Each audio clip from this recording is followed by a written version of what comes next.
Je m'appelle Medidia, je suis ingénieur génie civil de formation, complété par un MBA en management. Au moment de me lancer dans l'aventure PMP, j'étais ingénieur chef de projet chez Sentis à Paris et aujourd'hui je suis régisseur des moyens généraux chez Citeo.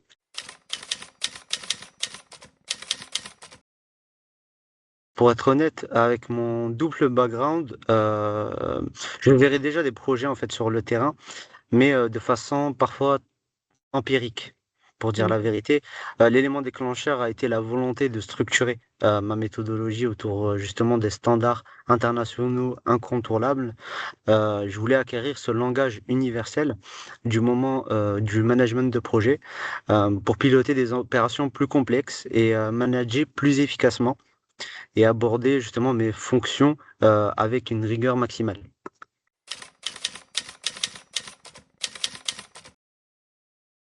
Alors justement, bah, je reviens sur la rigueur.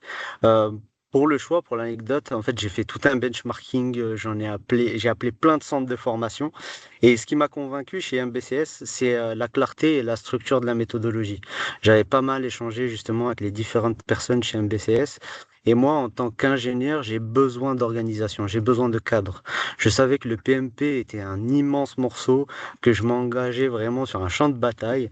Et la promesse justement d'un accompagnement pas à pas rigoureux et exigeant correspondait exactement à ce que je cherchais pour maximiser mes chances.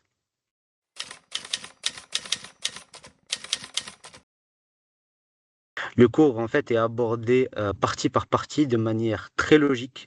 Pour un esprit cartésien comme le mien, cette progression brique par brique a rendu en fait la grosse masse qui était le PMP, très digeste et parfaitement assimilable.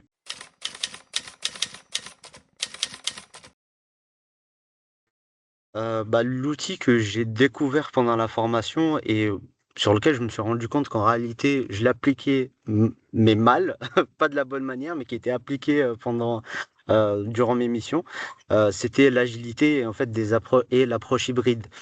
Venant du génie civil, j'avais une culture qui était très ancrée prédictive, de cycle en V. Voilà, on connaît le début du projet, on connaît la date, on connaît les différentes étapes. Comprendre comment en fait PMI articule cette rigueur classique avec la flexibilité de l'agile pour s'adapter aux réalités du terrain, ça a été pour moi une vraie révélation. En fait, c'est aborder les projets avec plus de flexibilité, mais tout en gardant la rigueur du prédictif. Ça, c'était vraiment voilà un gros déclic pour moi.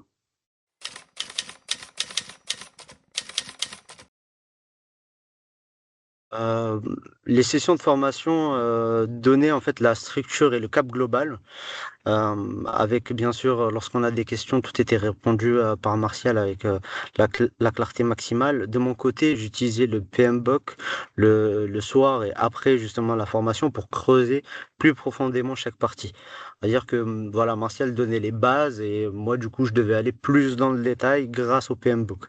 Parce qu'effectivement, il passe en revue chaque microparticule de chaque partie. Voilà. Le cours apportait vraiment enfin, la dynamique et le livre apportait la profondeur.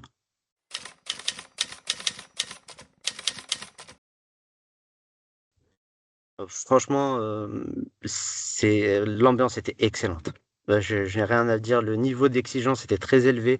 Martial nous mettait directement dans le bain. Il nous disait que voilà, ça allait pas être une chose simple, mais il est toujours accompagné en fait d'une grande bienveillance pour nous pousser vers le haut. Même si c'était compliqué, il nous disait de prendre chaque chose en son temps et de retravailler les choses plus profondément plus tard. Donc Ok. vraiment l'ambiance au top.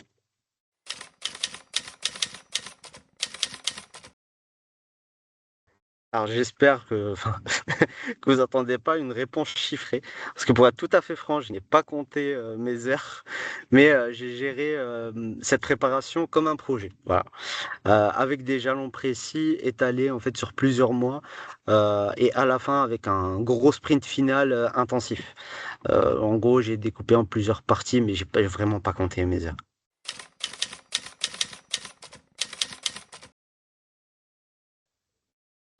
Franchement, pour la gestion du stress, je me reposais essentiellement sur mes chiffres.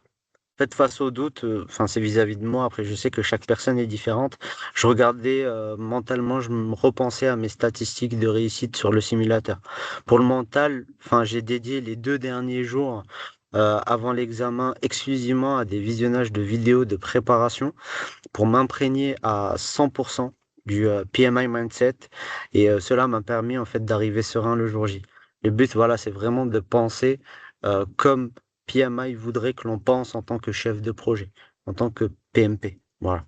Et pour l'organisation, franchement, euh, chacun aura son organisation et l'adaptera en fonction de son quotidien, entre guillemets. Mais si je devais donner les 3 gros piliers sur lesquels il faut se reposer, c'est d'abord la fondation avec du coup le cours qui est donné par un BCS, partie par partie, combiné à la lecture du PM Book pour aller vraiment dans la profondeur. Après, du coup, vraiment s'entraîner sur le study hall, s'entraîner sur la base de données de questions. Dès que on voit justement des doutes sur certaines parties, on repasse dessus. Et une fois en fait qu'on atteint le pourcentage fixé par un BCS et Martial, là à ce moment-là, on sait que on est potentiellement prêt parce que du coup on a atteint le seuil de pourcentage de réussite et de bonnes réponses. Là, à ce moment-là, il faut pas se reposer justement sur ses acquis. Il faut aller chercher plus haut parce que du coup, lors des entraînements, on n'a pas le stress du jour J. Le jour J, c'est très intense, on est conditionné par le temps, c'est quelque chose sur laquelle on ne fait pas attention pendant nos entraînements forcément parce qu'on se concentre sur le fond et pas sur le temps et la forme que ça prend. Et une fois, du coup, qu'on a vraiment penché là-dessus, pour moi, c'est l'amélioration continue. Il faut continuer à travailler les lacunes, les choses qu'on n'a pas compris. Même si on est inscrit, on a une date, on travaille vraiment sur nos points faibles. On sait quels sont nos points forts, faut pas se reposer dessus, mais voilà. Donc le but, c'était voilà, de passer 1 minute par question. Si on dépasse, il faut se dire que ce n'est pas grave, parce qu'il peut y avoir des questions qui sont plus courtes, du coup qu'on lit plus rapidement, qu'on comprend systématiquement. Et là, à ce moment-là, on n'est plus sur 1 minute de réponse, mais on est plus de l'ordre de 15 à 20 secondes, ce qui nous fait gagner 45 secondes sur des questions un peu plus complexes à analyser.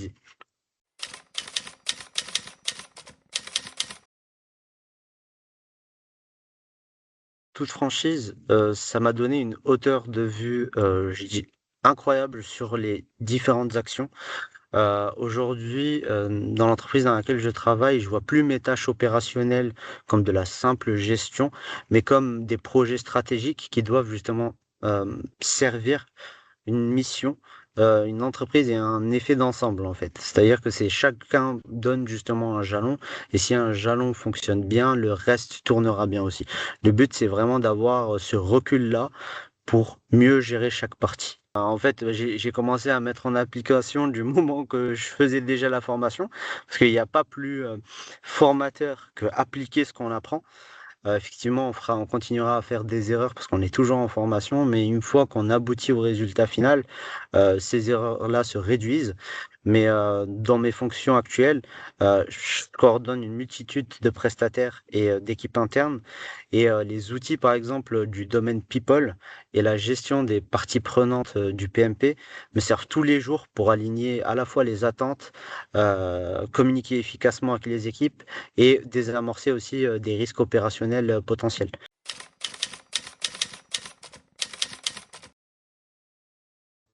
Le seul conseil que je peux vous donner, et ça vient de quelqu'un qui a passé plusieurs mois justement à travailler dessus et qui a fait pas mal justement de chefferie de projet, c'est lancez-vous, mais avec rigueur. On s'attaque à un mastodonte du project management. Vous allez avoir des bases qui seront hyper solides, peu importe le domaine dans lequel vous voulez travailler. N'attendez pas le bon moment, créez le bon moment. Quand vous savez que c'est le bon moment pour le faire, passez-le. Traitez votre préparation comme un projet. Voilà, PMP. Planifiez, faites confiance à la méthode de MBCS d'un point de vue organisation et des livrables. Soyez rigoureux dans vos indicateurs, un peu comme moi par rapport au pourcentage, etc. N'hésitez pas toujours à retravailler vos lacunes. Et l'effort est réel, mais il paye derrière. Et décrocher une certification de ce niveau, c'est une fierté immense et un accélérateur de carrière incroyable.